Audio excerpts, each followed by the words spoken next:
What's up, everybody? Welcome to GuildCast, episode 24 for May 22nd, 2012. You're watching Gamebreaker. I'm Gary again today.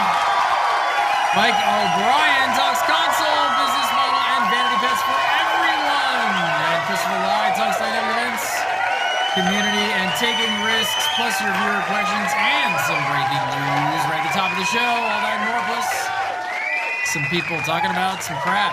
Let's do it.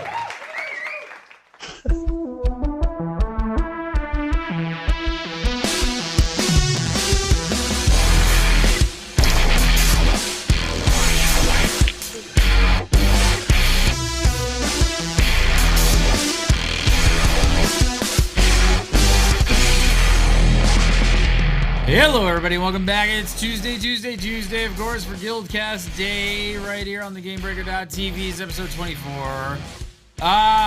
First up, joining us, Editor-in-Chief, Mr. Scott Hawks. How are you, sir? Welcome back. I'm very well, thank you. How are you? Perfect. Well, less than perfect. We'll get to that in a second. All right, and of course, joining us, one, the only Elizabeth Clare. How are you? Doing really well, thanks. Great to see you again, and of course, the one, the only from SLV.com, Richie Procopio. Hello, internets. You've got a little zoo behind you. If you didn't know, you're getting creeped on. I do. They're like always watching me. That's kind of scary. I don't know if I like it. All right. Breaking news just hours before the show today. ArenaNet have confirmed there will not, I repeat, will not be a beta weekend event this weekend. I know a lot of you guys were kind of counting on it, huh? I mean, they said one a month, or they hoped to do one a month, I should say. Martin Kirstein posted on the Guild Wars 2 Facebook page just hours ago, and he had this to say. He said, many of you have been asking about when we will have our second beta weekend event. As we are approaching a long weekend in many parts of the world, we understand that some of you want to make plans for that. To help you with that, we can confirm that we will not be running BWE2 this coming weekend. Our BWE1 was super successful. We exceeded our expectations. As some of you might have experienced firsthand, this led to some technical issues. To make sure we are not running into the same situation for BWE2, we recently had a stress test. And we are currently deploying a lot of additional hardware in our data centers. They're sending me Xanax. Goes on to say, we will be able to tell you exactly when BWE2 will take place as soon as all the hardware has been deployed.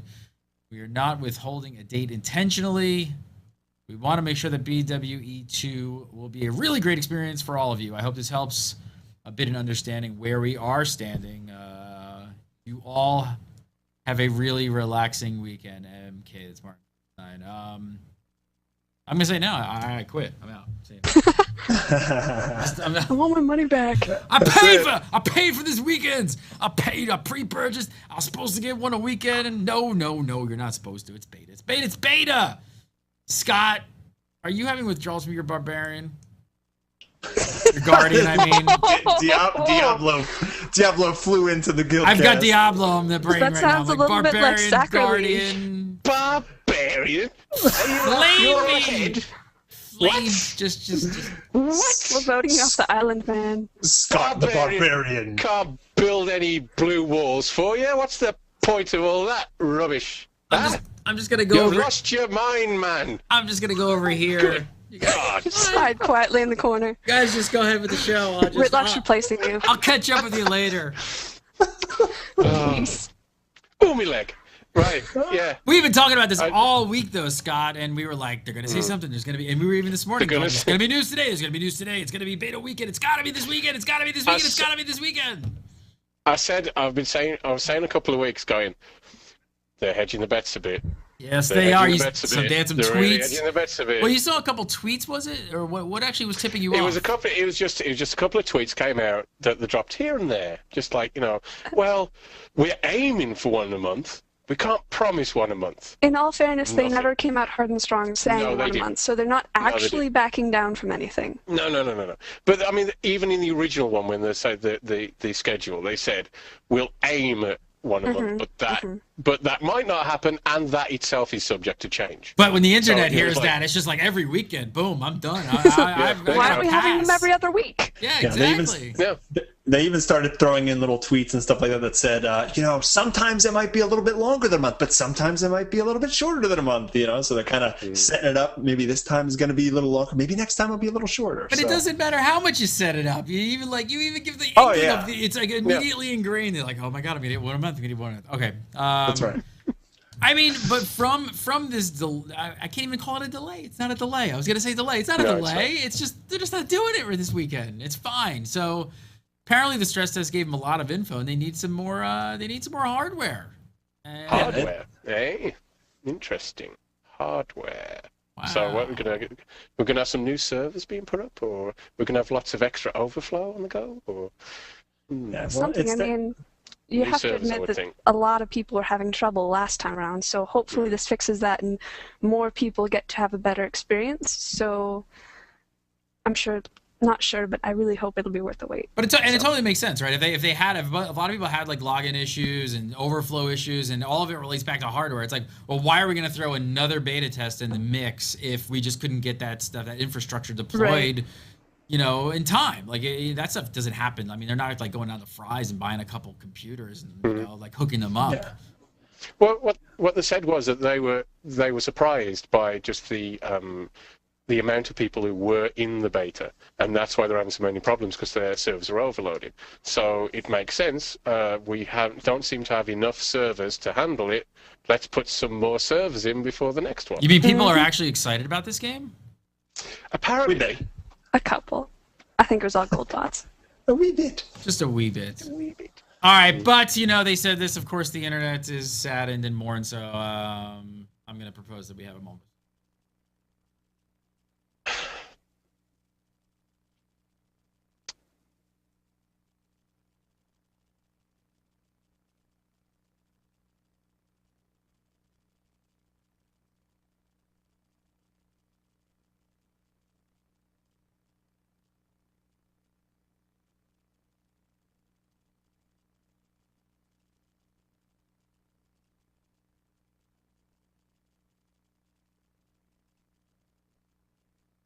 All right, this week, GamesBeat spoke with ArenaNet president and founder, Mr. Mark O'Brien.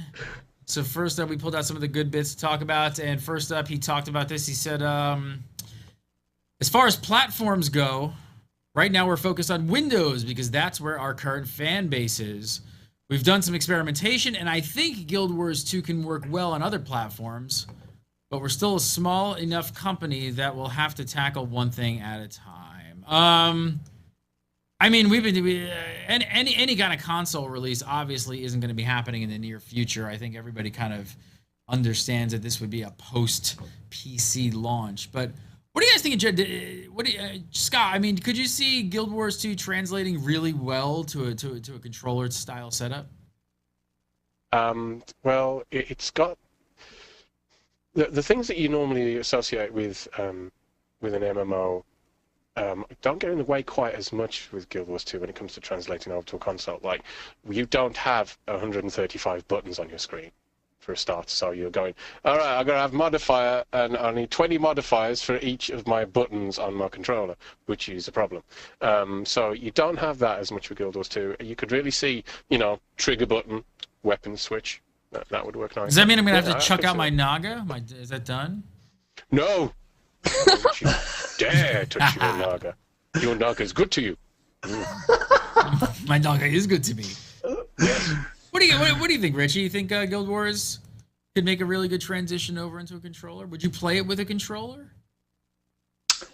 I'm a mouse and keyboard kind of guy for the most part. But I mean, we know that they have been investigating this for a while, and it wouldn't surprise me if it does make the jump at some point. It like Scott said, having 10 main action buttons does lend itself quite nicely, and then the fact that it's more actiony in terms of movement and dodging around, it definitely starts to feel a little bit more like a controller does. So, I mean, it's like the dodge mechanic and the one hotbar alone kind of automatically kind of seems like it sets up great for a console.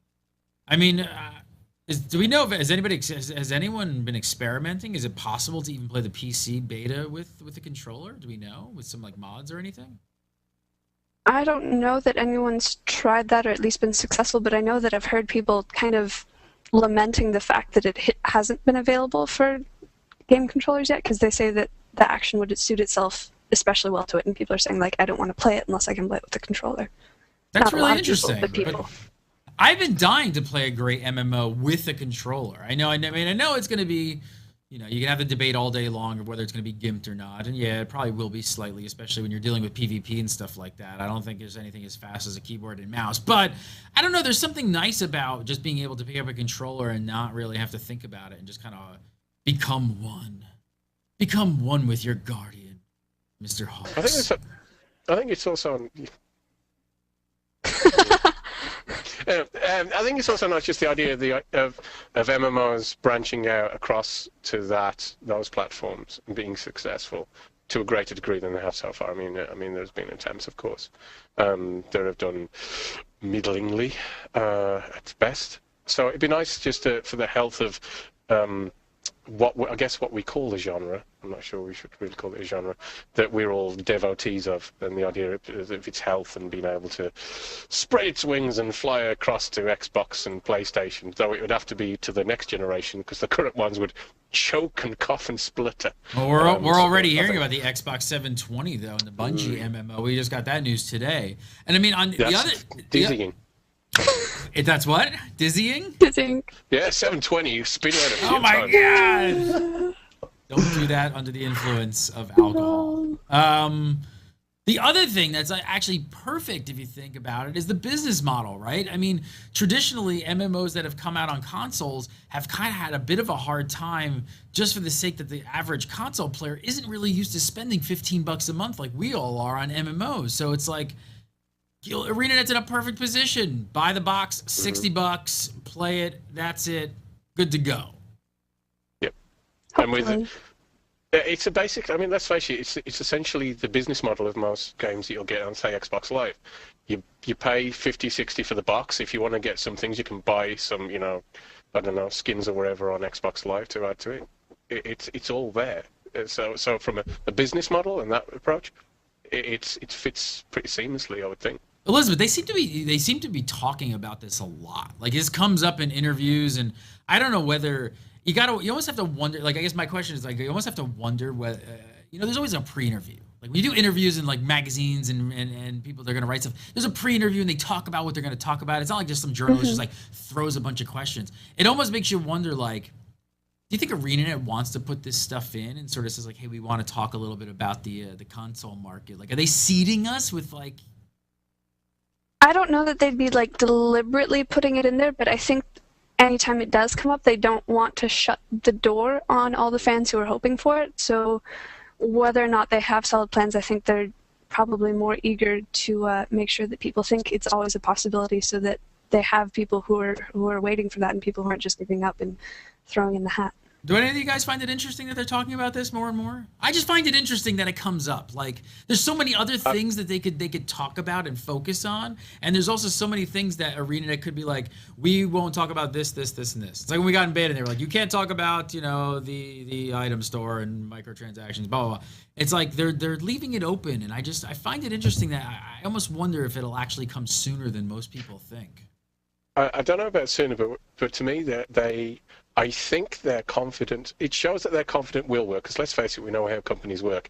If it's something they're not sure of, they just don't say a thing. They'll just go, next question. But they're not doing it with this. I mean, Do you think that kind of locks us in that eventually it is inevitable that we will see it? I think so. I think it is. I just say, if they didn't feel that this was definitely something that was workable, or if they didn't already have like examples. Like, why would you put it out there, right? Like, you wouldn't even put it out there. You just wouldn't say anything. Yeah, there are plenty of features, and much more minor than a console port that they say all the time. Like, we don't have any further information to announce on that. I mean, they do that all the time, and it would be so easy for them to just do it with this. But you're right. They actually, they're more outspoken about this. We don't have a ton of information, but we've, like I said, we've known for a while that they've been investigating this, and they still say they're going to focus on the PC version and get that out first, and they're going to do one thing at a time, which I think is smart. But yeah, they've not closed the door on this, which is very peculiar. Exactly, because you got to think, like, from ArenaNet's standpoint, if they're doing an interview with somebody, they know that every question and every line and every word of text, right, how many words that they're getting put in this editorial, are really important of what kind of message they're trying to get across to their viewers. And if they don't want to focus on something like this, and they want to talk about, like, well, our goal is to talk about, I don't know, crafting right now or something like that, they could easily just say, we're not talking about that right now. And then it would be left out. And it would be a whole nother block section in the interview about what they really want to talk about. And I just find it really interesting that they're just like, no, we'll totally talk about it. And also, I mean, from their standpoint, if they're sitting here and they're working on it, I mean, you never know what communications happen with Sony or with Microsoft already. But they can turn around and say, look at our launch, and do you want us to be the Final Fantasy VII for your new generation console? Look at Guild Wars 2 and what we could bring to you, and throw us some money our way for some dev stuff. And, that sort of... It just makes sense to have it on the go, and especially with the sort of turnover in generations that's coming up.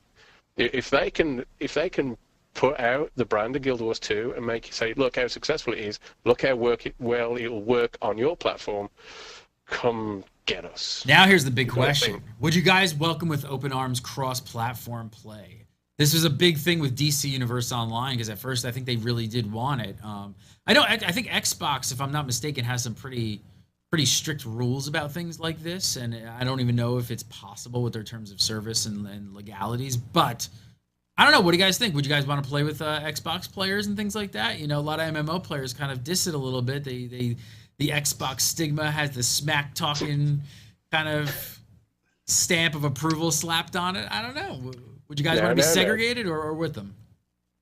Just because there's a stereotype that all Xbox Live players are 12-year-olds who've learned how to swear online and just put various expletives next to nub and your mom, that's not necessarily true for 10 to 20% of them.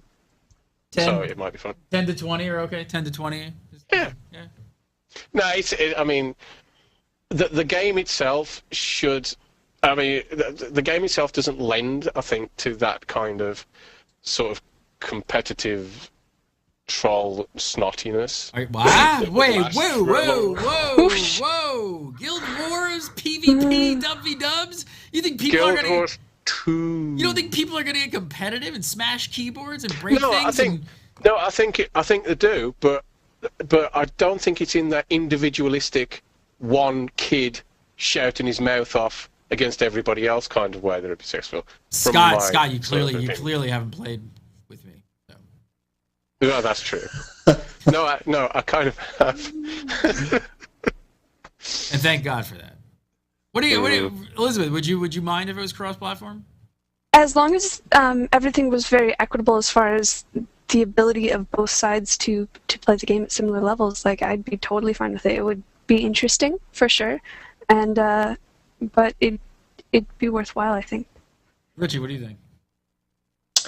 I like to be very optimistic.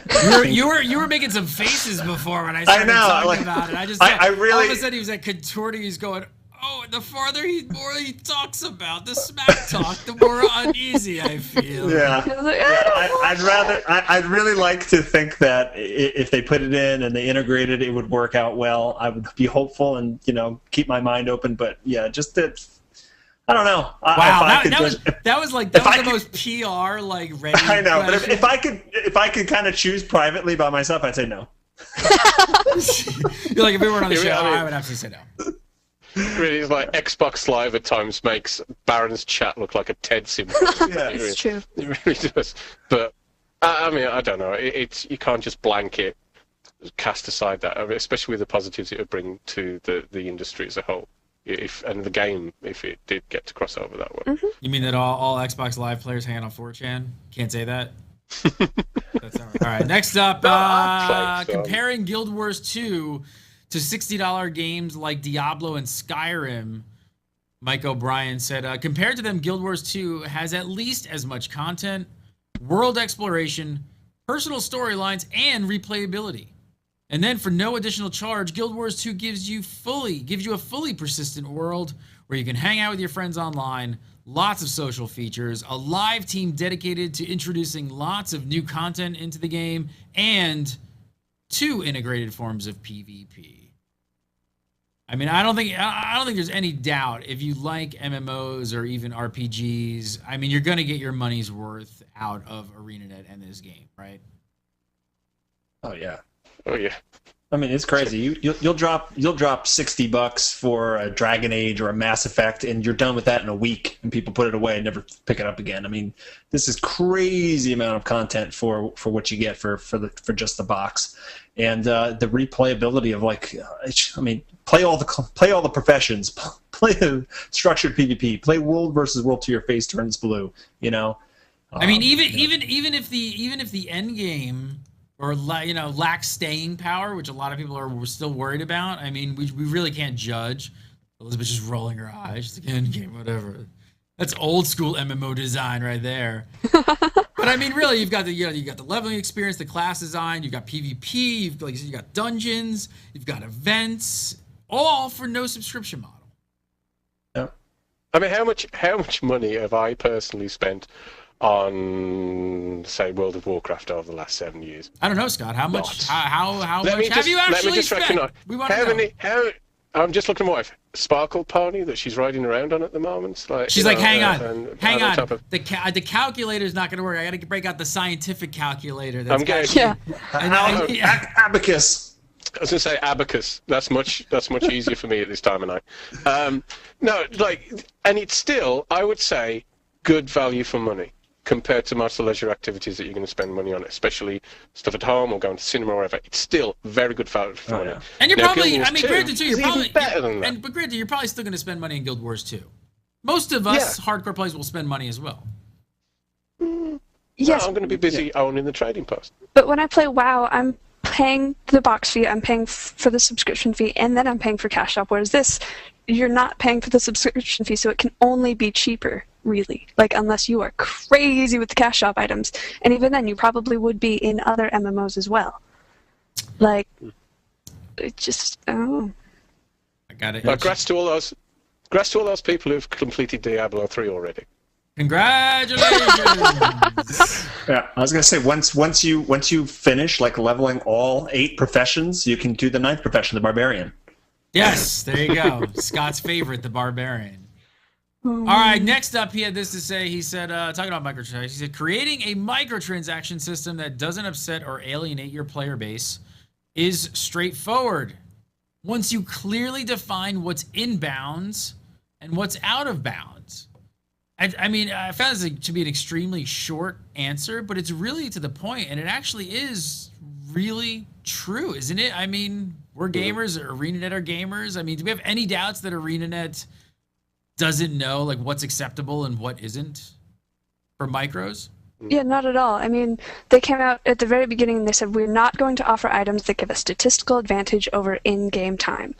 And as long as they stick to that, like, people should be okay because they're sticking to their word. And they've also made it so that you can put in-game time to buy items from the cash shop. But even without that option, you cannot buy a statistical advantage yet.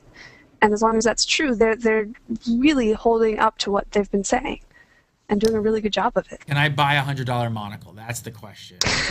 I really could use a monocle. That was just ridiculous. But I mean, this makes you sort of wonder, well, how could so many other games get it wrong then? If it's that easy, if it's like, here's the line, boom, this is what gamers want, this is what they don't want. You know, where does it get so messed up and mixed up? I mean, could potentially, higher ups come in and say like, well, you guys got to start selling this because it's going to make us a crap ton of money. That's it. Yeah. That's it. It comes. Sorry. Go ahead. As I say, for one, half the time they'll introduce it halfway through the game's life, which means that the balance of the game wasn't designed to have the transactions in it in the first place. And then they start looking at what people want from the game already and putting those in the cash shop, and then you've got problems. If you design it from the ground up and you have systems that are not completely based around gear like Guild Wars 2 is, it's much easier to get that balance and make that decision. If you're in a game where basically all people really want is gear in it, and that's going to be the overriding mission for you, then it complicates everything, I think. And that balance is really tough to hold. But if you take that out of the equation to the extent that I think Guild Wars 2 does, and as long as you stick with it, then it is pretty straightforward. Because you're not sitting there going, let's see, you can buy a level 80 character for $5. I wonder if... No, that should be fine. Let's stick that. Throw it in. It's not rocket science as long as you have the design philosophy at the start before you jump in and you keep to it. It's pretty straightforward, I would think. It is, like you said, as long as they stick to it, which I mean, I think most of us are confident that they are going to stick to it. It'd probably be like the total downfall if they didn't. I mean, you guys think, I mean, a lot, the microtransaction just word in general just has like this bad stereotype amongst MMO players. They just hate the word. They hate hearing about it. They hate talking about it. I mean, do you guys think Guild Wars 2 could possibly be the company to kind of turn that around and change that stigma? It'd be nice, but I mean, one game isn't going to do it. It's going to be a bunch of developers across the board, like consistently behaving, which some of them are starting to do. So hopefully, this might not be so much like Guild Wars 2 and ArenaNet striking forward with, the sword of justice, but just a general tide change in the MMO world, which would be lovely, really. Yeah, but then I mean, where did the tide change go? I mean, I can totally see post Guild Wars 2. People really starting to question the $15 a month for other games and going, why should I pay this when I've got this much quality over here and I can do it basically for free with just my box price? Yeah. We've said this before, the level of justification that needs to be brought by games after Guild Wars 2 for a subscription is huge. Yeah. Because when you've got a high quality, you've got a lower quality. Before, people have gone, oh, it's free to play, so it's crap. That's the automatic assumption. So people see the subscription model as the quality way to go. Right. When the quality then moves over to the free, your justification needs to be something extraordinary. And with the current way their MMOs are, I'm trying to figure out what justification there could be. And it's actually funny, I'm watching chat while we're doing this, and chat's even, somebody in there is even going, you know what, I'm already questioning it. Just because the information's out there and people are like, wow, this is going to be a AAA game, I'm going to question it, and that's probably holding a lot of like core gamers, MMO, hardcore freaks watching this show like back from playing anything else. They're just hanging out. All right, next up. Go ahead. You got something? That's right. And also, as we said, it means that, and what's really clever is, and they've even stated that, is, hey, if you want to carry on playing your other MMO, that's fine. You can play ours too. Yeah, which is smart. They've said before that they don't really count themselves necessarily in direct competition with anything, because what do they care if you're paying a subscription fee for another game? Like, you can pick Guild Wars up whenever, and you can keep playing it. So they really have a lot more flexibility as far as not necessarily needing to engender the same kind of freakish dedication among their players, although that's certainly come up already. I'm glad that we both called our viewers freaks, because I agree, we are all freaks. Just somebody saying, yeah, we know you have to buy the box, guys. Yeah, we're not shocked. Like a subscription. Yeah, we do know this. Like, we're not. Really? Let's not get pedantic now. Most of us have already paid for the box. You gotta buy the box. I quit. No, you're not buying some box. No, you pay for the beta and the box is free. That's what I heard. That's what I heard. I heard Guild Wars 2 is actually paying me to play their game. I don't know. All right, it's going too far. That's the new model. Yes. Check your sources. That's on next that year. one. Next up, he said, it's not that players can purchase in-game gold, but that they can trade with other players. So, as with EVE Online's Plex system, some players can get microtransactions without paying for them, while other players can get in-game gold or other goods without having to earn them in-game. This might be a little confusing for people how this whole system actually works, but Scott, break it down for me first and tell me how you feel about it. I feel okay. You feel warm and fuzzy inside. I feel pretty good, man. like I'm in a nice warm bath. I don't know. The people have got really worked up about this. It's well, a lot of people the haven't way played that EVE. it's The thing valid, is, it's a lot of valid. y'all haven't played EVE Online, and I know It's you're an true. EVE, you're a big EVE player as well. You played for a while, so you understand the Plex system, where a lot of people might not have played. It's kind of a different setup than most games have. What it basically does is does this: it gives an equality to time and cash, real cash. So what you have is this: if you want to buy your 50% XP boost, which makes a massive difference to leveling, because it only affects like the XP you're getting off like kills and stuff, and that's not where it doesn't make a massive difference at all. And to anybody who's actually played it and given it a try, you really don't feel a big boost in leveling with it. You don't at all. So if you want to have that bit of convenience, say you want to catch up with your friends who've got to play more this weekend, and you want to make a little bit of a difference towards helping you get there, fine. But is it going to break the game? No. Why? Because when you walk into the next area, you get down rank 2 levels anyway, so who cares, really? What it does, it sets up, if you want to spend the time in-game to earn the gold to get the thing, fine.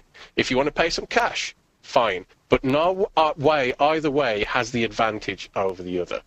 So if you want to be like me and make fortunes off your awesome items that you're selling on the trading post, go see Jaramore, guys. Then do it that way.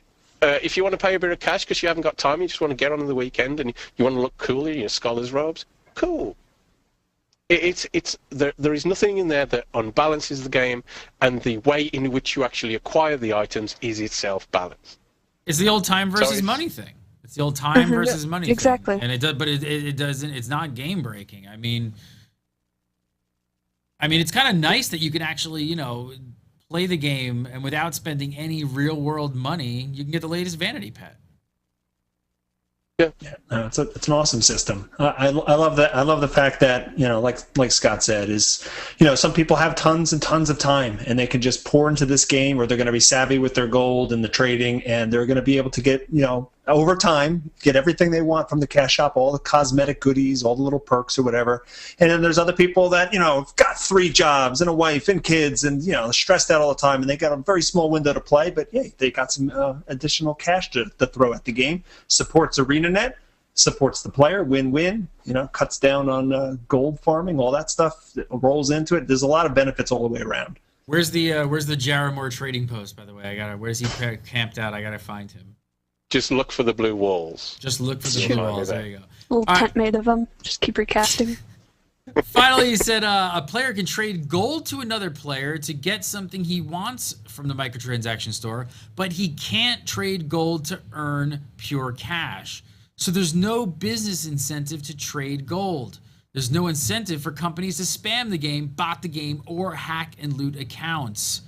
I gotta say, for the most part, I'm a huge fan of what ArenaNet are doing with this and their philosophy. But seriously, does this not cross the line? What is going to happen to the employment levels in China? Did nobody think of this? I'm sure the sweatshops are tearing their hair out. I'm seeing economic collapse already. It's over. Very insensitive. Really? For an extra lead in those toothbrushes now, I'll tell you. Sorry. Elizabeth, what do you think of this whole system, though? I honestly think this is just a great byproduct of the entire system that they set up. Mm-hmm. It makes sense. I don't know that anything is going to keep gold and spam bots out entirely, but if players are given a safe and reasonable and assured way to do this, you're always going to have people who want to be able to turn their real life money into game life cash. And so by giving people an option to do that is totally sanctioned, I'm hoping a lot of players are not going to want to take the risk of getting maybe cheaper gold or maybe cheaper gems by going through other places that are going to get them banned. And the system just, it seems very robust so far from the little bit of playing around with it that we've been able to do. That is the one thing I gotta say. I am a little skeptical, and I do think that we'll actually see some of this stuff, crop up. I don't think this is just going to completely combat the whole entire farming thing, right? No. That happens in EVE. There is still some of that around, but not very much at all. But comparatively, it's a very small amount, and I'd expect the same in Guild Wars 2. Essentially, what the game does, it sets it up that the community will get the economy they deserve. If you're going to be a raging idiot and go and look for gold outside of the game, then there will create a demand that the market will try to supply. You will then have those gold farmers industries happening. If people don't go looking for it because there's no real need to, then it doesn't happen. They might try for a little while, but if they can't make money out of it, they move on somewhere else. So if the system negates the desire for that, it should kill the economy outside of the game pretty quick. You guys fans of Supply buying? and demand economics. There you go. Richie, you a fan of like being able to like just kind of use do you use your real world money for transactions like this? Are you one of those types of players? I will. Yeah, I bought a lot of the stuff from WoW. A lot of the vanity pets. I love cosmetic items. I love vanity pets. I love, in Guild Wars, I love the dyes and the minis that are going to give you in the costumes and stuff. So sure. And and I actually look at it very simply. There's no subscription fee. We've discussed this many times. So I feel no remorse taking my wallet out and throwing more money at the screen. Like, here, have it. Here. You earned it. Here, wait. Oh, wait, there's no money inside to throw. Take my credit card. Plastic. Damn, I got no money to throw. You know why? Because you didn't go over to netflix.com/GameBreakerTV yet. Gotta go over and check out and get out of that free trial. No, seriously. They're offering a great free 30-day trial for all you guys here at GameBreaker.tv. I love Netflix. I'm a huge fan of it. I don't watch live television anymore. Like, it just doesn't really happen. I don't have time to watch it. Scott, I think you're in the same boat as me, right? Like, yeah. We're talking about time. Who has time to watch television in real world time? I got to watch it when I got, when I'm ready to watch it. It's usually it's while I'm editing stuff. I've got something on there I need to catch up on the right-hand look what screen just while I'm cropped editing up. something. Look at this. Little Doctor Who. Oh, yes, now you're talking. 6 seasons of Doctor Who. Have you started watching it yet? I haven't. I'm still watching Ancient Aliens. There's so many episodes. Stop. Are you starting with the classic series or the new series for Doctor Who? I don't know. What should I start with? New series. You're on the new series. That's the new series? I don't know yet. You sent me a link of what I should be watching, but I didn't get to start watching it yet, so I have no idea. But check it out. If you go over to netflix.com/GameBreakerTV, make sure you go to the /GameBreakerTV. They're going to give you a free 30-day trial just for signing up. If you don't like the service, this is for the streaming service. It's $7.99 after the free 30 days if you like it. You can keep it going. I love it. I stream this to my iPad, my iPhone. I got an Apple TV, the whole thing. So, and almost anywhere I want to watch anything, I pretty much have it at my fingertips. But if you don't like it, you don't want it, you can always cancel. No questions asked. But free 30-day trial. Head on over to netflix.com/GameBreakerTV and check it out if you haven't already. All right, let's talk a little bit about Gamasutra. Spoke with ArenaNet's global brand director, Christopher Lai. First up, he had this to say. He said, MMO is a platform and a set of technologies, not a game design model. And we've barely scratched the surface of what's possible. Honestly, I think the problem is that there's been a lack of change in MMO design, and that Guild Wars 2 is a reaction to that. Would you guys agree? I mean, I have to agree with this statement. The past few years of being an MMORPG fan have felt a little bit stagnant. It's getting a little bit mixed up in 2012, or like 2011. I feel like, Tor kind of mixed the game up a little bit with more story, things like that. But I gotta say, the genre has felt a little bit stale for a while, hasn't it now? Absolutely. I resent calling MMOs a genre, and I think that's part of the problem is that people treat MMOs as a genre, so they're like, okay, what is in the genre? Because if we want this to be an MMO game, it's got to hit the genre standards. And so by feeding into those standards again and again, they're perpetuating not necessarily the best structures of the game. So I think that by not looking at MMO as a genre and saying, okay, in order to be a different, so if it's a StarCraft 2 type game. Like, it has to have this sort of map, and you have to be able to do this and this and this. Whereas MMOs don't have that. Like, all they have to do is be massively multiplayer online role-playing games. So what do we call them then? What do you call them? You got to call them they're still something. MMOs, but like the genre is that it's a fantasy game, or the genre is this or that or the other thing, but it's not that it's an MMO. An MMO should not define the game's design as much as other things. What were you saying, Scott? It's completely analogous to the idea of comics. Is that people talk of comics and they say guys in tights, and it's not. It's a medium. Mm-hmm. You always see comics. It's superheroes. It's the Avengers that makes like ridiculous amount of money, but like it's nerds walking out of places with comics in brown paper bags and not showing anybody because they don't get embarrassed. But you can do anything in a comic, but because it spent years just being thought of in that way, that's all you get. Mm-hmm. So in MMOs, because it spent years just going right. EverQuest and Anarchy and and all the rest of it, and then WoW, and that refined the whole thing. But it's still elves in a forest, or now maybe a bit of spaceships, and that's pretty much all people have done. So like, all it is a lot of people playing something together at the same time in a perpetual world, and not always necessarily that, but let's say in a perpetual world. That kind of doesn't limit your options very much. You can do anything. You've got universes that you can do anything with, but for the last over a decade, we've had fairies or TIE fighters. Okay, now, I mean, philosophically, we're in the semantics of the words. I agree with both of you.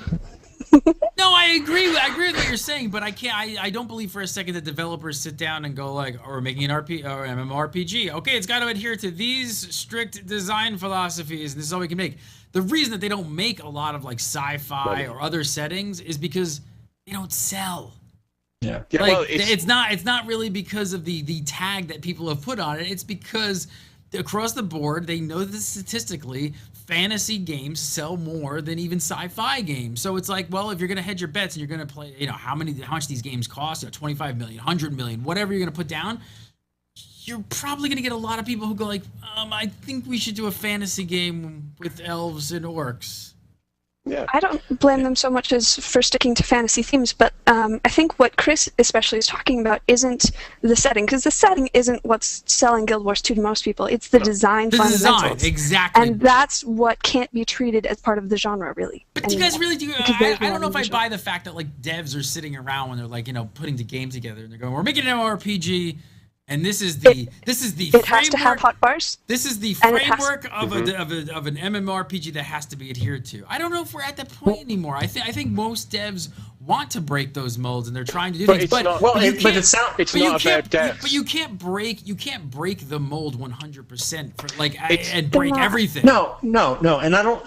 And we're getting into that dangerous territory where Guild Wars 2 is the most revolutionary game ever, and we're not going there. But it definitely seems like next Arena gen, right? Use the next gen. That's not controversial. It's next gen. It's next gen. I think what they did was they literally sat down and they said, we love these MMO games. We've been playing these MMO games for 10 years now, and a lot of them follow a very similar formula. But what are the things that we don't like about it? And let's tweak things. And if you look, you can probably name 10 to 12 things that they've made some sort of small or significant change to, which all together puts this package together, which feels a little bit different than everything else out there, improves upon what's out there. So it's not necessarily going to totally be a completely different experience, but there's enough of those little nuggets of gold, those little innovations in there that actually step it up and make it feel like the next step.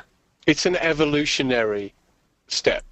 Yes. This isn't throwing everything out the window. It's an evolution. If you took, the classic idea of the Neanderthal and, going all the way up to us in the evolutionary trail, you'd have, I don't know, Anarchy Online, and then Anarchy Online, and then you've got Guild Wars 2 is like walking on 2 feet, but we don't know what's going to happen next. We've got, as you said, it's not just about setting; it's about the conventions, the play style. There's so much. We've got into this tract of, but it's not about, I think, designers. It's about investors. When an investor walks in the room, go, we're going to make an MMO, and they go, okay, show me how it looks like WoW, because that makes money, and that's how I'm going to get my money back. But that's just true. That's just the way. That's the industry at the moment, and I think that's what's constrained it. Is what's successful.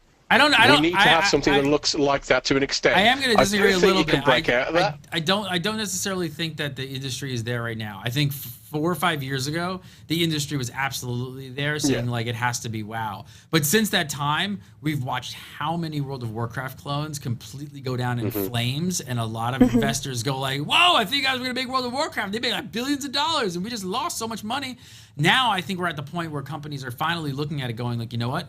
It's almost more risky to try and make a World of Warcraft clone than it is to make something somewhat unique and actually grab and have even a smaller land grab of players who are really engaged in this product than just trying to do the same thing. I think we don't want to talk. This is a hot topic. I think we're at that evolutionary step where it's like we're looking for something else, but in the same way that people don't actually are getting to the point where they're seeing that making a WoW clone isn't automatically a success, you're not seeing a ton of other games coming out with something radically different. Like we talked about Sweater. Now, that's got story in it, but at a core gameplay level, it's very, very old school MMO. But it's got still BioWare story tacked onto it. Yeah, so that's a huge change. That's an evolution for sure. It's evolving, yes, but it's not taking that huge leap, I think, that we're kind of hoping that would break out the MMO into something other than being what's perceived as a genre. I think that's what I'm trying to say. Very much like what I was saying with kind of subscription fees and cash shop, where there's kind of a change in tide for the MMO industry as a whole. This is kind of the same thing, where Guild Wars 2 is maybe one of the more noticeable and visible examples.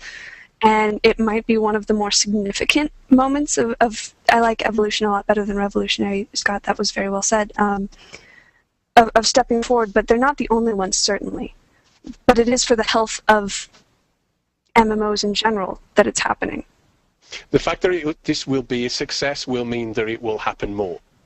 It is the main thing, is that people follow what works. So when you do something that's smart and clever, I don't know, Batman Returns, Batman Begins, sorry. Begins, sorry, not Returns, no.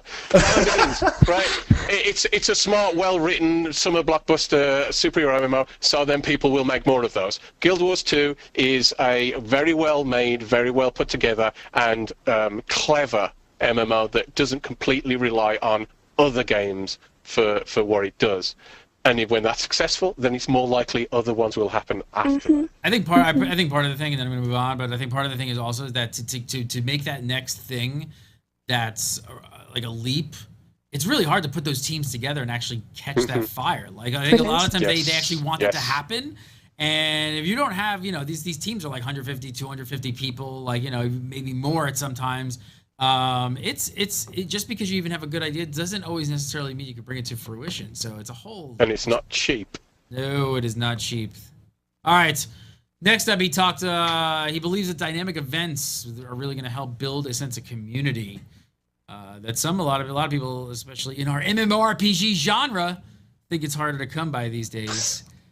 He said by scaling events up by the number of players, by ensuring that everyone who participates in the event receives rewards, and by ensuring that high-level players' abilities scale down to ensure events are still challenging.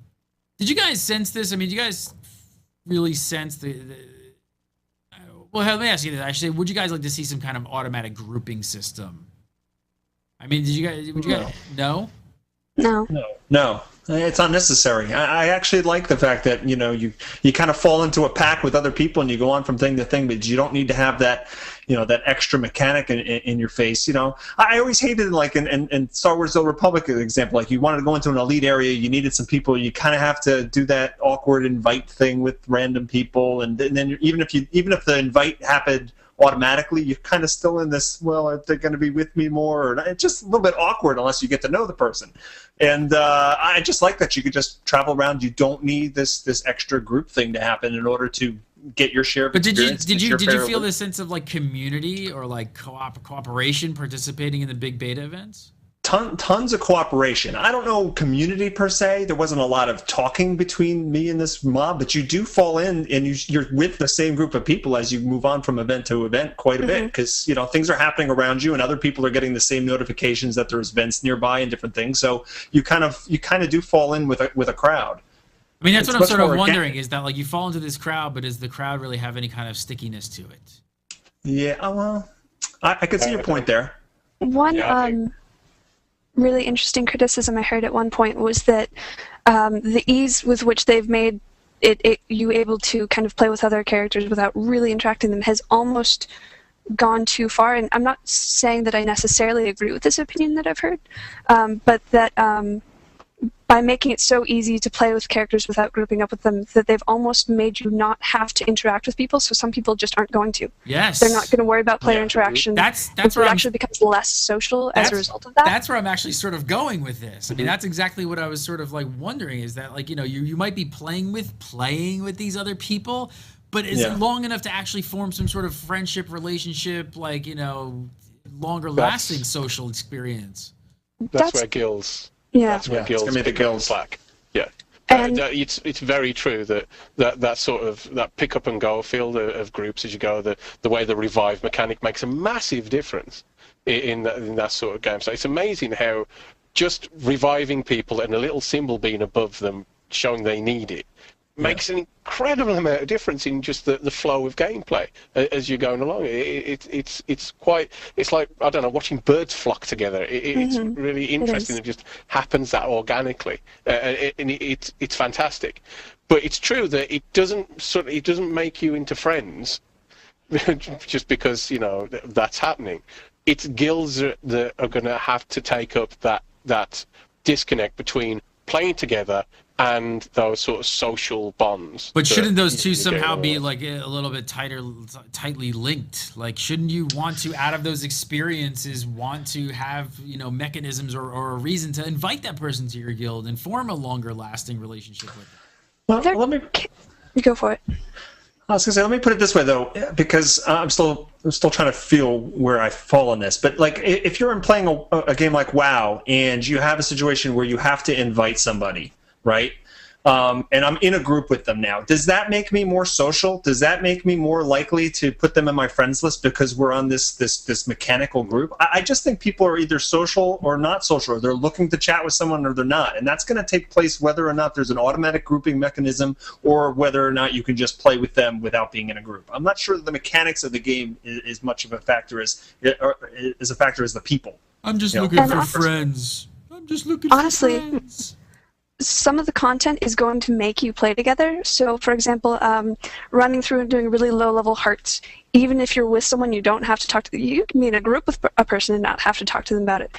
But like when I was live streaming, I did the char lower-level secret kind of jumping puzzle, and we had to talk to each other because there were like 7 or 8 people who totally, like, only 2 of them knew each other going into it, but we all just kind of ended up there at the same time, and we had to seriously be like, okay, stop everyone, wait here, and we're going to all get together and go on to the next level. So you get into more challenging content, you're going to be naturally talking to each other to work stuff out and to strategize. So that's kind of where the bonding and the relations come into it, I think, as you get into more challenging and creative content. And also, you've got to remember that because what we've seen so far of the game is a tiny bit of it, and over a very short period of time. Even things like, if I see VVW again, I'll go, hello, you're great, because we did that dungeon together and you helped Mike B out with his Siege Golem, right? So, because we've only seen people and bumped into them a few times, but what happens with MMOs when the work the best is those experiences that you recognize when good play happens, and then as the game goes on and you bump into those people more and more, that's when those social groups happen. We haven't been in the game long enough to see those develop yet. Well, if there was a beta event this weekend, maybe we would. Yeah, no, they won't let me. Won't let me in. I'm just gonna keep hitting F5 and try and log in. I'm mad. Let's move on here. This actually kind of touches on what I was talking about before. He says, he's talking about like what they do so differently. He says, people will call this risky, but we think it's riskier just to churn out the same MMO that everyone has played before. People could read the words, but it's not until someone actually plays the game that they really understand some of the fundamental changes that we've made to the genre. And I have to agree, like, I fell into this category completely. I mean, we've been hearing about what ArenaNet were doing for so long differently, with dynamic events, no Trinity, dub-v-dubs, more action-based combat. And I think this really holds true, is that I couldn't fully grasp the changes and how they were going to feel until I was able to get in there and actually play it myself. Did you guys feel the same? You have to either play it yourself or you have to do a lot of research. There are a lot of blogs, a lot of videos that explain their concepts, their philosophies. You can hear what they've said at conventions at different panels. And so if you don't have exposure to the game, you don't get a chance to play it, then that's really the only way you can really get a sense of it, because there's a lot, and some of the changes, even when you play it, if you don't actually hear about why they made that change and it clicks and you can really figure out, okay, yeah, that is really genius and smart. It is a little bit difficult to get a sense of the game. Sure, but I think go ahead. I would say I think the proof's in the pudding. I think once people have a more extended period of time getting in there and not being so rushed in beta weekend and stuff, they're going to really see how everything clicks together. Well, that's the thing too. I think when you read a lot of words on blogs and they're just words, right? Like, they be anything, and like MMO companies spin tons of PR out. So when you first read them, you're like, wow, that sounds amazing. But I mean, I can't tell you how many MMOs I played where, like, on paper this design sounded fantastic, and then you get in the game and you're just like, wow, this is crap. This is complete garbage. Where it was completely opposite with Guild Wars 2, is I would read all these things like, oh, they're getting their Trinity and they're doing this, they're doing that. And I was like, okay, this sounds all well and good, but until I'm actually in there and actually experience it myself, I don't know if I totally believe it. Go ahead, Scott. But even if you do, I think even if you do lots of research, I did before I first played it, and I was like, that makes sense. Designed, I like that design aspect. I like that design aspect. You still have so much MMO muscle memory when you go into that game to start with, if you're crazy like we are, and we've played so many MMOs over the last decade or so, that you still go in, and even if you've researched everything, you still sit there and things don't. You just get this slight friction between you and the game because you're not playing it the way the game's intended to work, because it's different to what you're expecting, even just with your movement, the way you're responding to what's going on in the game, and things that you're expecting to happen, just it doesn't happen. And so until you've played it, you really can't get a full grasp of, and played it extensively. I still don't have a full grasp on the game at all, and that's brilliant. I'm delighted that I'm playing a game that I've played for a few weekends now, and I still come across something that surprises me, rather than what usually happens with MMOs. I play a beta for a weekend, and I know everything that I need to know. All right, let's do some viewer questions and get a move on. So this first one up from, actually first I should say, if you guys want to send in your questions, please send them into submit@gamebreaker.tv. Submit@gamebreaker.tv. Send in your questions, we answer them. And if you guys have video questions, we love video questions. I don't know if have we had any video questions on GuildCast yet? I don't think so. Nope. Not that I've seen. We need some. We get them on Legendary all the time, and they're great. Post them up on YouTube. Keep them around like 30 seconds or so. I don't like to play anything too long. And just shoot us a link at submit@gamebreaker.tv, and we'll hopefully. If you can have my ugly face on here every week, yours can certainly be on here. There's a pitch for you. On. All right, this one up from Niesto Tomo. He says, "Do you think we could see in-game voice chat? Because if you look in the Guild Wars 2 options, there's a slider for something related to voice over IP. I did not notice this. Did anyone else notice this? Mm-hmm. Do we know anything about voice over IP in Guild Wars 2? Not a zilch zero?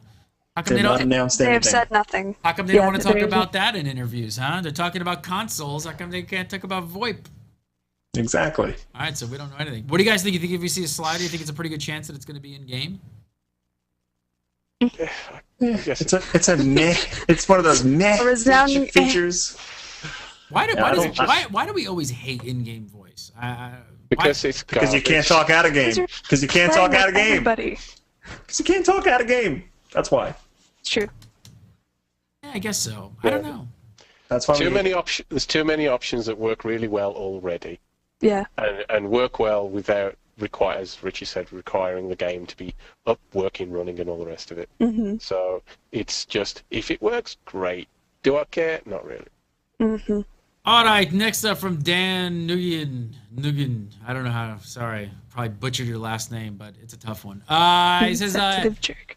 What's that? Insensitive jerk. Did you call me an insensitive jerk? Because I can't.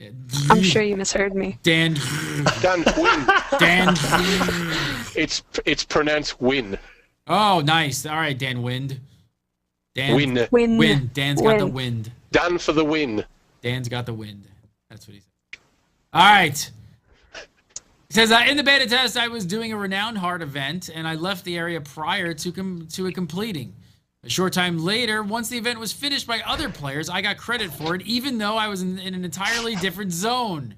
Is this how they designed the game? No! Well, yes, but so there are no Renowned Heart events. That doesn't exist. There are Renowned Hearts and there are dynamic events. So the Renowned Heart is personal. So if you don't complete filling up that bar next to the golden heart, that's what gives it away that it's a heart. If you don't fill up the bar next to the heart, you don't get credit for that. If you complete an event, you get credit for that, and that's group stuff. So the way that dynamic event works is, yeah, if you contribute and then move on, as far as I know, as long as you're logged in, you're still getting credit for it, even if you're not. So you're probably not going to get gold credit. So say I'm defending somewhere, and then I'm like, I don't really care about this township. I'm okay with the centaurs killing them. So I go on. Later, it either fails or somebody else comes in and saves the day and picks up my slack. The event ends, and I get copper or silver participation because I did help out then. So yeah, that's part of game design. But hearts aren't going to be completed without you, so that's not possible. Right. Scott, would you help me fill up my heart?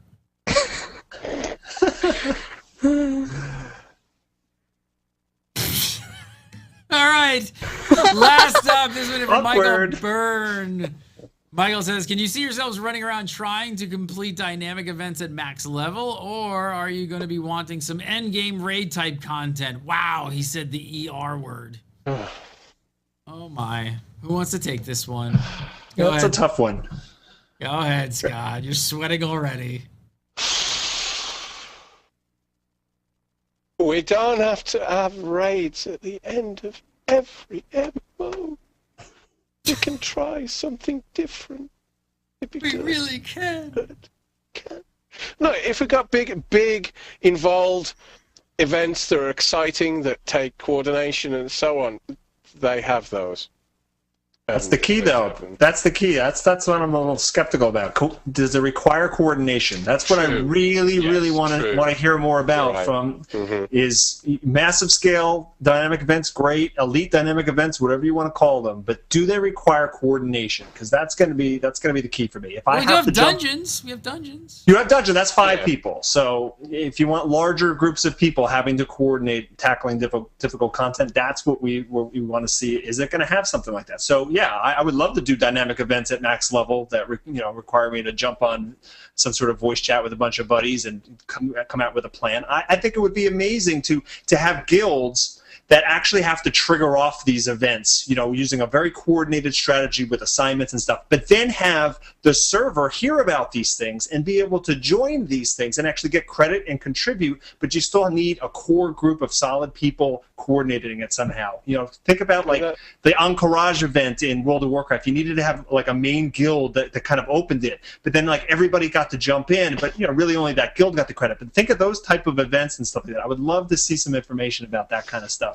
And that's perfectly feasible within the mechanics when you think about how the sort of like the chains work up and down. So if you've got something tough that say it needs a certain approach to it, and then that opens up things for the whole server to go crazy on, that makes, I'd love that as well. That'd be great. But you're right. At the moment, we don't really know that sort of coordinated like micro management type of event is as going to be prevalent. And it is in dungeons, but yeah, we don't know on a mass scale if that's really prevalent. This isn't some. Go ahead. Sorry, go for it. No, go ahead. This isn't something we've heard a lot about recently, but I know not at the most recent PAX, but before that, during the design an event meeting kind of conference that they had, they actually did talk about having kind of wide-scale events that all link together. So they were saying you'd need a group of players to escort the quaggin and keep them safe from the crate going here to there. And you would need someone also wiping out the crate in the village. And you would need another group of people over here doing something else like killing Orion so it's safe for the quaggin to go somewhere. And that would all culminate in the entire area being able to participate in slaying this crate queen lady thing. So it's not something we have a ton of information about right now, and it's not something we've been able to see borne out a lot, but it's something that they have talked about having plans for. Sky, you told me we were gonna you told me we were gonna kill some guy called the Lich King. What were you talking about? You said it was gonna be. You don't get to somebody else kills him for you. Good times. You said it was gonna be fun. I don't know. Then there's something we ride on the back of some demons. I'm sorry, I led you astray, which I often am able to do. Terrible man. That's not gonna happen. Terrible man. No. Instead, you're gonna have a dragon that fills the sky and descends and then stuff. I'll go with that instead. All right, perfect. Richie Procopio, follow him on the Twitter at Richie Procopio. And where else can they find you, sir? You can find my YouTube channel, Bog Otter. Bog Otter. That's right, Bogotteer. Like Emmett Otter's Jug Band Christmas? Yes, except the swampy version of that. Perfect. Bog Otter. Go to YouTube and follow him at Richie Procopio. Elizabeth Clare, you can follow her at Elixabeth Clare. ELIXABETHCLAZ. Admirable spelling. Yeah. No Zs. EYRNDZ. No. Follow her at Elizabeth Clare. And of course, go to massively.com and check out all her amazing Guild Wars 2 write-up work. Scott, why do you look like a deer in the headlights? What is wrong? I often do. Nothing. I'm fine. I think. Oh. Okay. Follow him on the Jaramore when he's killing the Lich King. Yes, I did. No, I killed him down so far, then somebody else walked in and did it for me. It's a bit rough. Not happy about that. Diablo is More next. to come. Lots of Guild Wars 2 coming out. I'm going to be videoing and because we've got to do something before the next Baker weekend event, haven't we? Kill the time. Oh my God, really? I can't believe they just destroyed that for us. I hate you. Seriously. All right, you can follow me on the Twitter at Gary Gannon. And you can follow Gamebreaker TV at Gamebreaker TV. And we do the show live every single Tuesday at 6 Pacific. Come on over for the live show. Hang out with the chat. It's a whole good time. And we'll see you next week for a little bit more GuildCast. All right, guys. Have a great week. Peace. Bye.